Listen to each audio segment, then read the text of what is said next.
children. Today I am going to start a new lesson in chemistry, that is coal and petroleum. Yes, before going to the lesson, what are the topics we are going to discuss in this lesson, I am going to tell you now. In this lesson we are going to see how coal is obtained and what are the years of coal and how the petroleum is obtained, what is the method and what are the different uses of this petrol we are going to see in this lesson. Yes, before going into the lesson and the uses of this, we are going to cover a few more topics than this. Yes, first comes identifying the materials which are used for the various purposes. Yes, identify various materials used for various purposes in our day-to-day life. Yes, we are now comparing present day what we are using and in the last 50 or 100 days what they have used. For example, now if you see the comb, yes, so compare with the last 50 to 100 years. In olden days and now at present what we are going to use the material. In olden days we are going to use they used the comb made of the wood, but now we are using the comb made of plastic. And in a similar way, there are so many materials to compare. To store water. In olden days, where they used to store water? They used to store the water in the clay pots or the iron pots. But now, we are using the plastic containers to store the water. And in the same way, for packing of the food materials. Yes, packing of the food, they used to use the leaf. Okay, or else in the clay pots or as iron boxes they used to store. But now we are totally dependent on these plastic boxes for storing. Okay, and for traveling or carrying the luggage, they used to use iron trunks. Yes, iron trunk.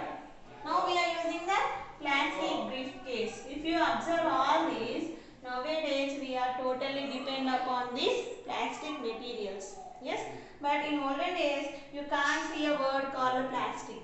And if you go for jewelry, in the olden days we used to use jewelry made of gold or silver. Now we are also same using gold, silver and but platinum is added more. Okay, so now let us compare which are used in the 10 years before. Yes, 10 years before we had all the plastic, iron, silver, gold, wood. Yes, next, but 50 years ago only we started using this plastic. If you go to 100 years back there was no plastic, it was not discovered. All the materials are based on the wood or iron and jewelry are made up of gold and silver. Gold, silver, this iron and wood are from thousands of years which we have been using. Yes, but what is a new material here? The plastic is a new material which we are now using more than the others. For example, now in the previous days we used to use the chairs made of wood or iron. Now no one uses that because plastic has replaced that. So from where we get the plastic? So what are the different sources? From which sources we are going to get this? For example, if you take the wood, what is the source for wood? Plants. Okay. Then clay, if you take the clay, it is mixed with the material kaolinite and with water. Okay. Next, if you take a glass, how the glass is made? Glass is made by melting the sand at high temperature with mixing with other materials. Okay, how glass is made? It is mainly mixed sand and silica particles. Okay. Next, if you take the same thing, how we get the plastic? Yes, this plastic, the base material for this plastic is nothing but the petrochemicals. What is the base material? The base material for is the petrochemicals. Yes, these all we are going to call them as sources. What we call them as? We call them as source materials. Okay, children. Previously we used to get all these. Now also we are getting all these, but there is a change. So what is the change? All these are from natural sources. Yes, petrochemicals from the earth only will get. Plants are natural source. Yes, kaolinite is a natural source, sand is a natural source. So the base for all this is a natural source. But what is the difference is, some natural source exist for a longer time. And some natural sources, they won't exist for longer time. So here gets a topic called exhaustible and inexhaustible sources. exhaustible. You can write A also instead of this, and inexhaustible.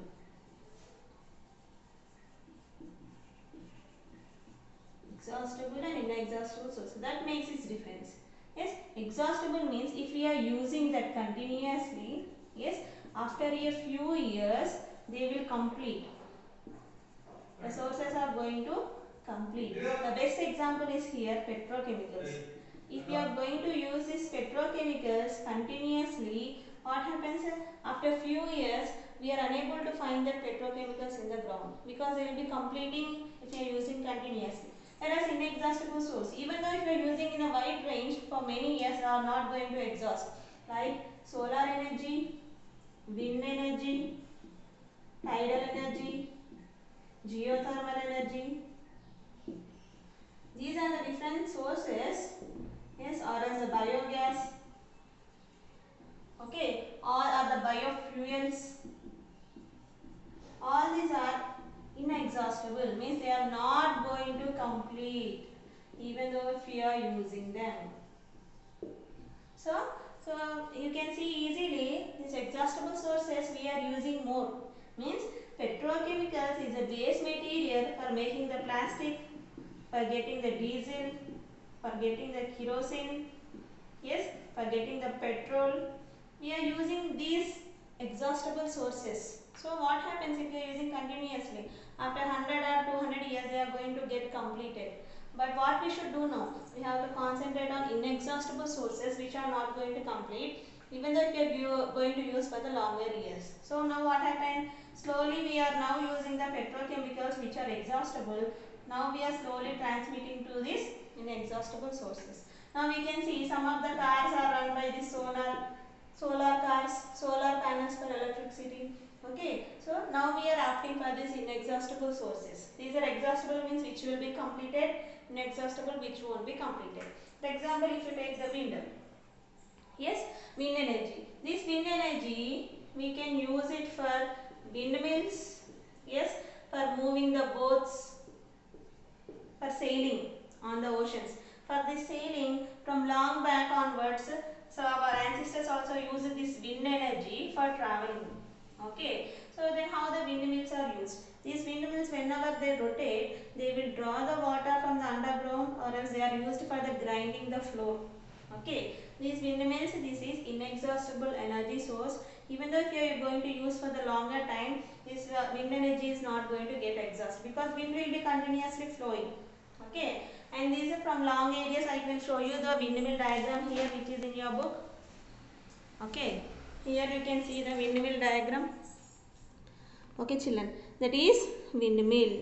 Okay, these air and water are non-exhaustible sources, hence they are called as inexhaustible sources. Okay, so sources can be classified into two types, exhaustible and inexhaustible sources. So here they have given a small table. Yes, resources abundant and resources limited. All the sources which I have written, they are resources abundant, more resources. Resources abundant. Yes, wind energy, solar energy, tidal energy, yes, biogas, biofuels, all these are the abundant. Whereas they are less abundant or limited sources, petrochemicals. Okay children, up to here. Exhaustible means which are going, if you are going to use continuously, they will be completed within few years. And inexhaustible which are not going to complete even though if you are using continuously for long years. And if you take these petrochemicals, we will see when they started using and how they started using. Yes, petrochemicals, once when we started finding in 1859 to 1969, yes, so we started digging 227 million barrels of this. Yes, barrels, these barrels is equal to 1 barrel is equal to 159 liters of this petrol. Okay, these barrels are 1 barrel is equal to 159 liters. So from the when we started in this 110 years of span, we have used these many millions of gallons. In the first 1859 to 1959, in the span of 100 years, we used 50%.